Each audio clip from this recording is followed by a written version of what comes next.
This work further illustrated in particular instances. But to give a clear idea of the nature and manner of the operation of God's Spirit in this wonderful effusion of it, I would give an account of two particular instances. The first is an adult person, a young woman whose name was Abigail Hutchinson. I fix upon her especially because she is now dead, and so it may be more fit to speak freely of her than of living examples, though I am under far greater disadvantages on other accounts to give a full and clear narrative of her experiences than I might of some others. Nor can any account be given but what has been retained in the memories of her friends, of what they have heard her express in her lifetime. She was of an intelligent family. There could be nothing in her education that tended to enthusiasm, but rather to the contrary extreme. It is in no wise the temper of this family to be ostentatious of experiences, and it was far from being her temper. She was, before her conversion to the observation of her neighbors, of a sober and inoffensive conversation, and was a still, quiet, reserved person. She had long been infirm of body, but her infirmity had never been observed at all to incline her to be notional or fanciful, or to occasion anything of religious melancholy. She was under awakening scarcely a week before there seemed to be plain evidence of her being savingly converted. She was first awakened in the winter season on Monday by something she heard her brother say of the necessity of being in good earnest and seeking regenerating grace, together with the news of the conversion of the young woman before mentioned, whose conversion so generally affected most of the young people here. This news wrought much upon her, and stirred up a spirit of envy in her towards this young woman, whom she thought very unworthy of being distinguished from others by such a mercy. But with this it engaged her in a firm resolution to do her utmost to obtain the same blessing. Considering with herself what course she should take, she thought that she had not a sufficient knowledge of the principles of religion to render her capable of conversion. Whereupon she resolved thoroughly to search the Scriptures, and accordingly immediately began at the beginning of the Bible, intending to read it through. She continued thus till Thursday, and then there was a sudden alteration, by a great increase of her concern and an extraordinary sense of her own sinfulness, particularly the sinfulness of her nature and the wickedness of her heart. This came upon her, as she expressed it, as a flash of lightning, and struck her into an exceeding terror, upon which she left off reading the Bible in course as she had begun, and turned to the New Testament to see if she could not find some relief there for her distressed soul. Her great terror, she said, was that she had sinned against God. Her distress grew more and more for 3 days, until she saw nothing but blackness of darkness before her, and her very flesh trembled for fear of God's wrath.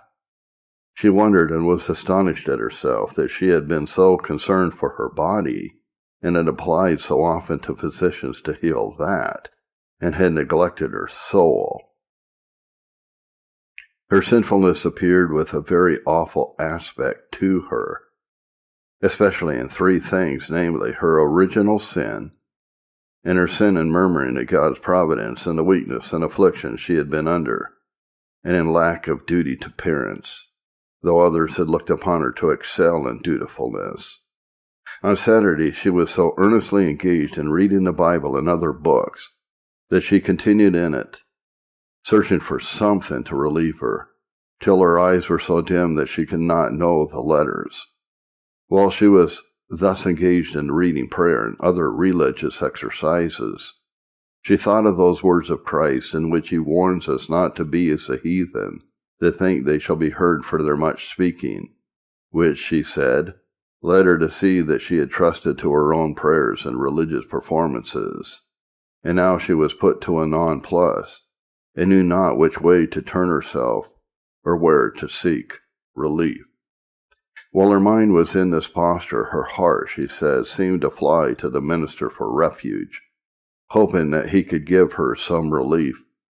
She came the same day to her brother with the countenance of a person in distress, expostulating with him why he had not told her more of her sinfulness, and earnestly inquiring of him what she should do. She seemed that day to feel in herself an enmity against the Bible, which greatly frightened her. Her sense of her own exceeding sinfulness continued increasing from Thursday till Monday, and she gave this account of it, that it had been her opinion till now she was not guilty of Adam's sin or any way concerned in it, because she was not active in it, but that now she saw she was guilty of that sin, and all over defiled by it, and the sin which she brought into the world with her was alone sufficient to condemn her. On the Sabbath day she was so ill that her friend thought it best that she should not go to public worship, of which she seemed very desirous. But when she went to bed on the Sabbath night, she took up a resolution that she would the next morning go to the minister, hoping to find some relief there. As she awakened on Monday morning, a little before day, she wondered within herself at the easiness and calmness she felt in her mind, which is of that kind she never felt before. As she thought of this, such words as these were in her mind: "The words of the Lord are pure words, health to the soul and marrow to the bones." And then these words, "The blood of Christ cleanses from all sin," which were accompanied with a lively sense of the excellency of Christ and his sufficiency to satisfy for the sins of the whole world. She then thought of that expression, "It is a pleasant thing for the eyes to behold the sun," which words then seemed to her to be very applicable to Jesus Christ. By these things her mind was led into such contemplations and views of Christ as filled her exceedingly full of joy. She told her brother in the morning that she had seen, i.e., in realizing views by faith, Christ the last night, and that she had really thought that she had not knowledge enough to be converted. But, she says, God can make it quite easy. On Monday she felt all day a constant sweetness in her soul. She had a repetition of the same discoveries of Christ 3 mornings together, and much in the same manner at each time, wakened a little before day, but brighter and brighter every day. At the last time on Wednesday morning, while in the enjoyment of a spiritual view of Christ's glory and fullness, her soul was filled with distress for Christless persons to consider what a miserable condition they were in. She felt a strong inclination immediately to go forth to warn sinners, and proposed it the next day to her brother to assist her in going from house to house, but her brother restrained her by telling her of the unsuitableness of such a method. She told one of her sisters that day that she loved all mankind, but especially the people of God. Her sister asked her why she loved all mankind. She replied, because God has made them. After this, there happened to come into the shop where she was at work 3 persons who were thought to have been lately converted. Her seeing of them, as they stepped in one after another, so affected her, and so drew forth her love to them, that it overcame her, and she almost fainted. When they began to talk of the things of religion, it was more than she could bear. They were obliged to cease on that account. It was a very frequent thing with her to be overcome with a flow of affection to them whom she thought godly, in conversation with them, and sometimes only at the sight of them. She had many extraordinary discoveries of the glory of God in Christ, sometimes in some particular attributes and sometimes in many. She gave an account that once, as those 4 words passed through her mind, wisdom, justice, goodness, and truth, her soul was filled with a sense of the glory of each of these divine attributes, but especially the last. Truth, said she, sunk to deepest, and therefore as these words passed, this was repeated, truth, truth. Her mind was so swallowed up with a sense of the glory of God's truth and other perfections, that she said it seemed as though her life was going, and that she saw it was easy with God to take away her life by discoveries of himself. Soon after this, she went to a private religious meeting, and her mind was full of a sense and view of the glory of God all the time. When the exercise was ended, some asked her concerning what she had experienced, and she began to give an account. But as she was relating it, it revived such a sense of the same things that her strength failed, and they were obliged to take her and lay her upon the bed. Afterwards she was greatly affected, and rejoiced with these words, Worthy is the Lamb that was slain. She had several days together a sweet sense of the excellency and loveliness of Christ and his meekness, which disposed her continually to be repeating over these words, which were sweet to her, meek and lowly in heart. Meek and lowly in heart.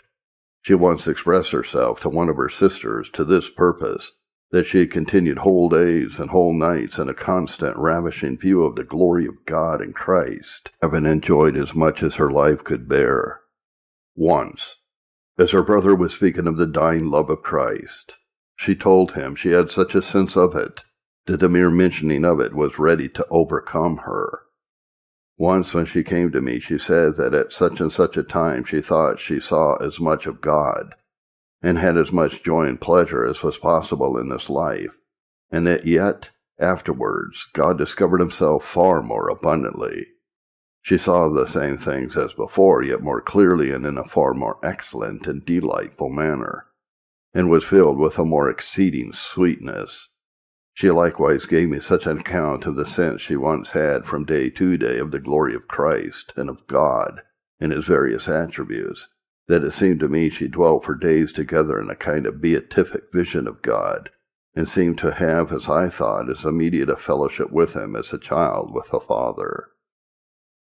At the same time she appeared most remote from any high thought of herself and of her own sufficiency, but was like a little child, and expressed a great desire to be instructed, telling me that she longed very often to come to me for instruction, and wanted to live at my house, and I might tell her what was her duty.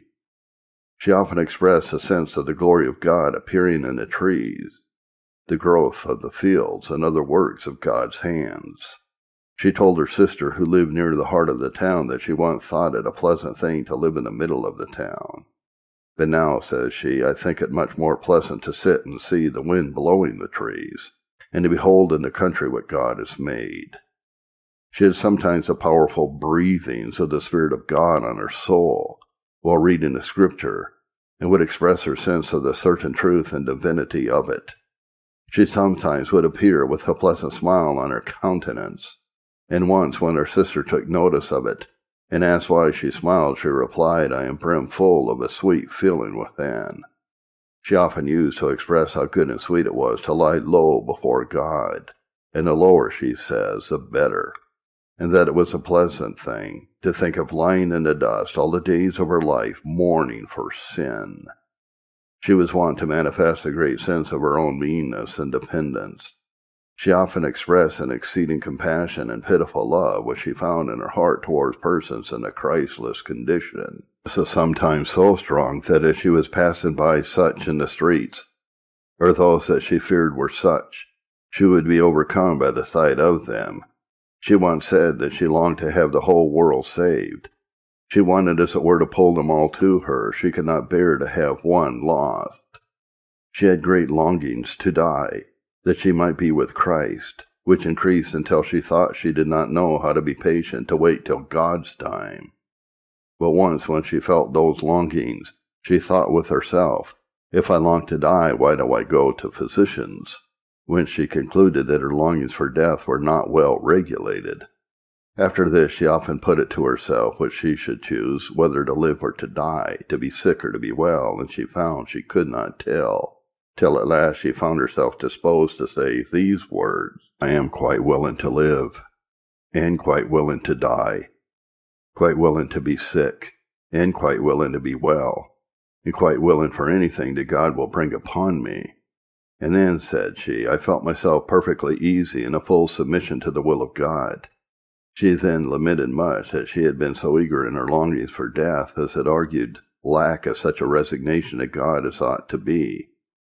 She seemed henceforward to continue in this resigned frame till death. After this her illness increased upon her, and once after she had before spent the greater part of the night in extreme pain, she woke out of a little sleep with these words in her heart and mouth, I am willing to suffer for Christ's sake. I am willing to spend and be spent for Christ's sake. I am willing to spend my life, even my very life, for Christ's sake. and though she had an extraordinary resignation with respect to life or death, yet the thoughts of dying were exceeding sweet to her. At a time when her brother was reading in Job concerning worms feeding on the dead body, she appeared with a pleasant smile, and being asked about it, she said it was sweet to her to think of her being in such circumstances. At another time, when her brother mentioned the danger there seemed to be that the illness she labored under might be an occasion of her death, it filled her with joy that almost overcame her. At another time, when she met a company following a corpse to the grave, she said it was sweet to her to think that they would in a little time follow her in like manner. Her illness, and the latter part of it, was seated much in her throat, and an inward swelling filled up the pipe, so that she could swallow nothing but what was perfectly liquid, and but very little of that, with great and long strugglings. That which she took and fled out at her nostrils, till at last she could swallow nothing at all. She had a raging appetite for food, so that she told her sister when talking with her about her circumstances, that the worst bit would be sweet to her, but yet when she saw that she could not swallow it, she seemed to be as perfectly contented without it as if she had no appetite. Others were greatly moved to see what she underwent, and were filled with admiration at her unexampled patience. At a time when she was striving in vain to get down a little of something liquid, and was very much spent with it, she looked upon her sister with a smile, saying, "Oh, sister, this is for my good." At another time, when her sister was speaking of what she underwent, she told her that she lived a heaven upon earth for all that. She used sometimes to say to her sister under extreme sufferings, "It is good to be so." Her sister once asked her why she said so. "Why," says she, "because God would have it to be so. It is best that things should be as God would have them. It looks best to me." After her confinement, as they were leading her from the bed to the door, she seemed overcome by the sight of things abroad, as showing forth the glory of the being who had made them. As she lay on her deathbed, she would often say these words, "God is my friend," and once, looking upon her sister with a smile, said, "O sister, how good it is, how sweet and comfortable is it to consider and think of heavenly things," used this argument to persuade her sister to be much in such meditations. She expressed on her deathbed an exceeding longing, both for persons in a natural state, that they might be converted, and for the godly, that they might see and know more of God. And when those who looked on themselves as in a Christless state came to see her, she would be greatly moved with compassionate affection.